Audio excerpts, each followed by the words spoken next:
Welcome back to the Kyle Olson Show. Robert Joseph is Senior Scholar at the National Institute for Public Policy and Professor in the Graduate Department of Defense and Strategic Studies at Missouri State University. Ambassador Joseph was Undersecretary of State for Arms Control and International Security, and in the first term of George W. Bush, he served in the National Security Council as Special Assistant to the President and Senior Director for Proliferation Strategy, Counterproliferation, and Homeland Defense. I wanted to have him on today to talk specifically about Iran. So, Ambassador Joseph, thank you for joining me today. So there was recently an intelligence statement asserting that China prefers Joe Biden to be elected president. Who do you believe the Iranian regime would like to see elected in November? Well, I think the answer is very clear.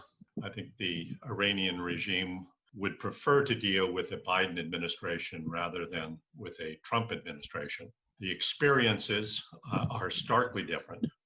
The Trump administration has, for the past 3.5 years, under the policy of maximum pressure, been placing very punishing economic sanctions on the regime. It has supported our Gulf allies, a number of whom are targets of Iran. It has spoken out on the gross human rights violations of the regime.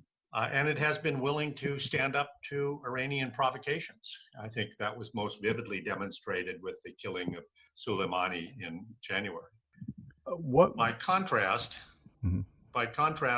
the Obama-Biden administration pursued a policy of appeasement in the hopes that the regime would become more moderate, a false hope that various administrations have chased for decades.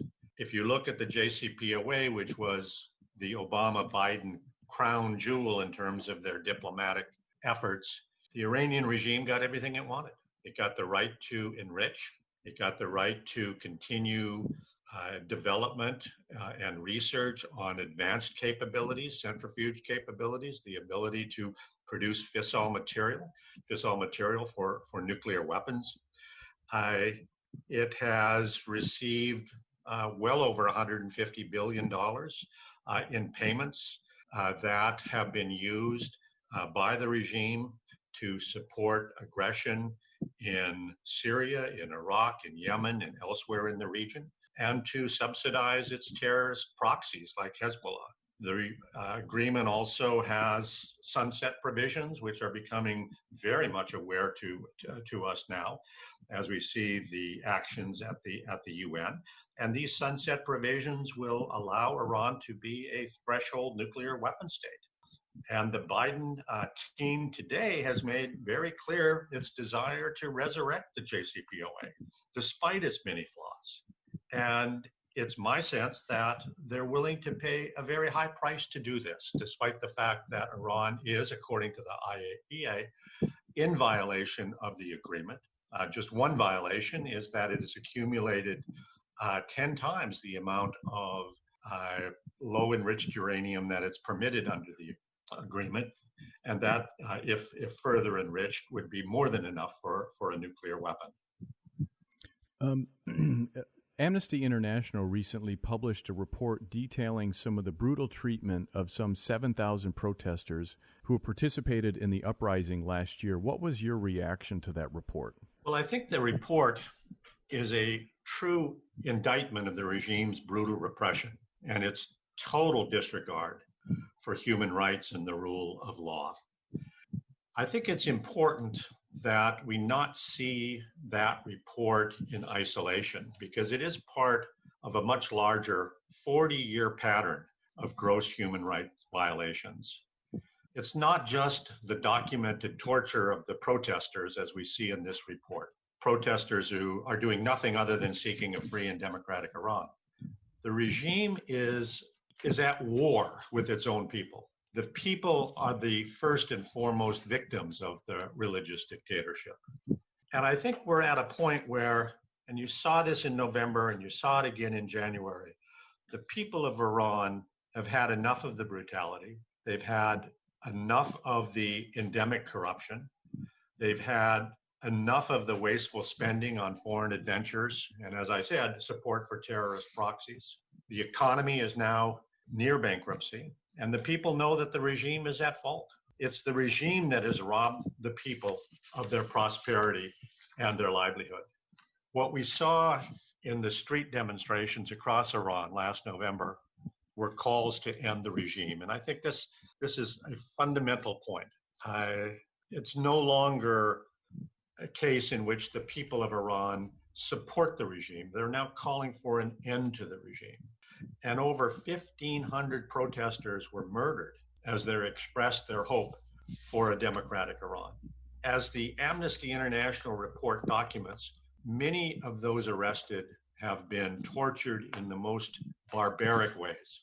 Those who have committed the atrocities must, in my view, be held responsible. It's also important to look, at the fall of other authoritarian regimes in the past, because what I think is important is you see a pattern here that's consistent with what we're seeing in Iran today. The regime is desperate. The regime is failing. It is on the wrong side of history. And I think it's imperative on us to support the democratic opposition inside and outside Iran, recognizing that it will be the people of Iran who determine their own future. What's most important and what's most disturbing, at least in my view, about the Biden position on this is that by re-engaging in negotiations and paying the regime to reconstruct the JCPOA, to put Humpty Dumpty back together again, the likelihood is that we'll throw this dying regime a lifeline. And that would be a fundamental strategic mistake. Do you think the Iranian people who want democracy and they want freedom, do you think that they could see Joe Biden as an ally in that effort? I don't think that they will, because I think that they will see a return to negotiations with this regime. And let's face it, a return to negotiations will be a return to the appeasement policy. And that will strengthen the regime. It will provide them with more resources. And these resources are used to put down the resistance within Iran. These are the resources that are used to not only arrest, but to torture those who are arrested, as we see in the Amnesty International report. The Iranian people aren't going to be fooled by a set of talking points to the contrary. They're going to know that there is a dramatic choice between the Trump administration and the Biden administration, and that the interests of the people, not the regime, the interests of the people of Iran lie with the Trump policy as opposed to the Biden policy. Iran is about twice the population of California. It's often difficult to get Americans to care about other countries, largely because I think, many people can't even find it on a map, thanks to our education system, but that's another story. But why should Americans care about freedom in Iran? Well, I think freedom and the promotion of human rights has been a longstanding principle of American policy. It represents the values for which we stand. Iran is also, of course, very important in terms of geostrategic interests. And the Iranian regime, the dictatorship of the mullahs, have threatened U.S. interests in any number of ways.